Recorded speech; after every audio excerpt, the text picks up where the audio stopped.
y no de la región homogénea, es decir, como espacios diferenciados e interdependientes, en lugar de definir las regiones a partir de rasgos comunes. La región existe en la geografía desde hace mucho tiempo, el concepto de zona, que sirve perfectamente para describir un espacio caracterizado por algo en común denominador. El tipo de análisis regional que a mí me interesaba era de regiones funcionales, o sea, regiones que están internamente diferenciadas culturalmente, pero que están integradas por relaciones de poder o relaciones económicas. Las regiones se definirían entonces a partir de la interdependencia económica y sobre todo por las relaciones de poder. Fue también en ese encuadre que desarrollé una serie de conceptos y un abordaje metodológico para el estudio de la cultura regional, los conceptos tenían nombres tales como la cultura íntima, cultura de las relaciones sociales, flujos de mestizaje, ideologías localistas, entre otros. No se los voy a resumir porque es muy detallado y algunos de ustedes lo conocen y otros, si se los explico, se les va a olvidar. Entonces, simplemente existe un aparato conceptual, una serie de términos y también una estrategia o un abordaje etnográfico para estudiar regiones que son internamente diferenciadas, como incluso el espacio nacional mismo. Entonces, eso era lo que era el libro, ¿no? La idea entonces era estudiar la cultura nacional como un tipo de cultura regional, analizar las culturas regionales como culturas internamente diferenciadas, pero articuladas a través de relaciones de poder, y tratar de ver cómo se estudia la relación entre regiones, digamos, a nivel subnacional y la formación de la cultura nacional. Ese es el libro que escribí. Ahora paso a algunos de los límites del abordaje que desarrollé para estudiar la cultura nacional como forma regional. Quizá lo principal, me parece a mí, que no quedó bien asimilado en Salidas del laberinto fue la forma en que las fronteras internacionales y las relaciones transnacionales conformaban regiones culturales, y la relación entre región transnacional y cultura nacional. Esto se debe también a que el libro que yo escribí tuvo otros libros que se estaban haciendo prácticamente al mismo tiempo, que fueron realmente pioneros en esos dos temas, ¿no? Pienso en el caso del libro de Peter Salin sobre la historia de la frontera entre España y Francia, en que articuló por primera vez la idea de que las culturas nacionales o la formación nacional se daba en primer lugar en la frontera y no en primer lugar en el centro, que era una idea realmente muy novedosa. Y también pienso en trabajos como, en el caso de México, sobre transnacionalidad, como un compañero mío de doctorado, Roger Raus, o Michael Carney, que empezaron a trabajar con migraciones y que migrantes de México a Estados Unidos y de regreso, y que empezaron como a conceptualizar más el tema de la transnacionalidad en los procesos migratorios. Me dediqué un poco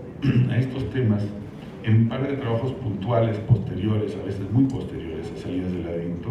y quisiera resumir lo central de ellos aquí, sobre todo porque esas ideas no fueron desarrolladas en un formato sistemático, como lo fue en mi trabajo doctoral, sino en artículos separados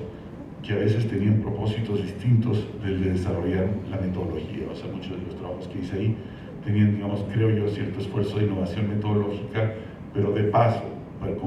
necesario para poder resolver otro problema, mientras que ese otro libro tenía el problema metodológico como su tema.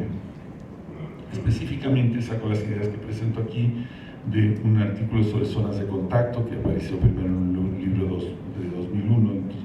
Deep Mexico, Southern Mexico, y que ha sido traducido ahorita en el libro La Nación Desdibujada, que como bien me dijo Andrés Fábregas a la entrada, porque parece que lo está leyendo,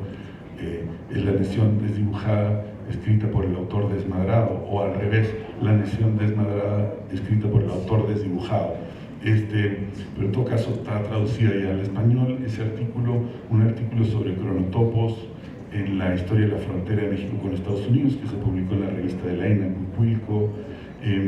un artículo sobre los orígenes de la raza raza mexicana, y mi libro El regreso del camarada Flores Magón, que apareció en español al principio de este año,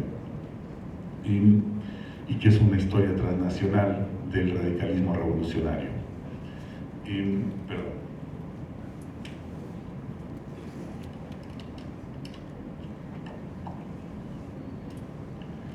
La idea primera que desarrollé a lo largo de esos trabajos últimos, bueno, de las últimas décadas, es que las fronteras internacionales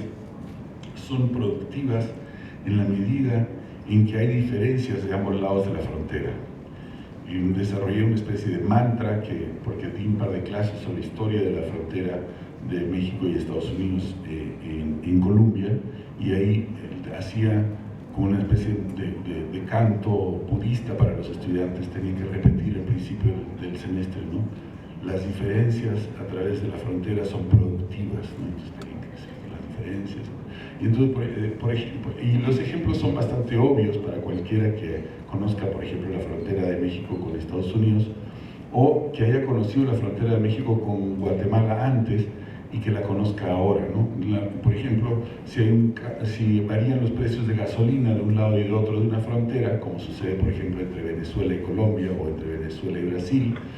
va a haber actividad productiva en la frontera. Van a haber cruces fronterizos debido a esa diferenciación. Si hay una devaluación de un lado de una frontera, van a haber cruces fronterizos, porque de pronto los productos van a ser más baratos de un lado de la frontera que de otro. Si hay variación en las leyes ambientales de un lado de la frontera y de otro, va a haber productividad de la frontera, van a haber negocios que van a cruzar la frontera para contaminar, ¿no? Si hay, como sucede por ejemplo en Tijuana y San Diego, diferencias importantes en el valor de la renta, los alquileres, vas a tener una productividad de frontera. Si ustedes ven las colas que hay en el puerto de San Isidro, que es el que se cruza más intensamente en todo el mundo, el cruce fronterizo más intenso del mundo, se van a dar cuenta que la gente que está formada ahí a las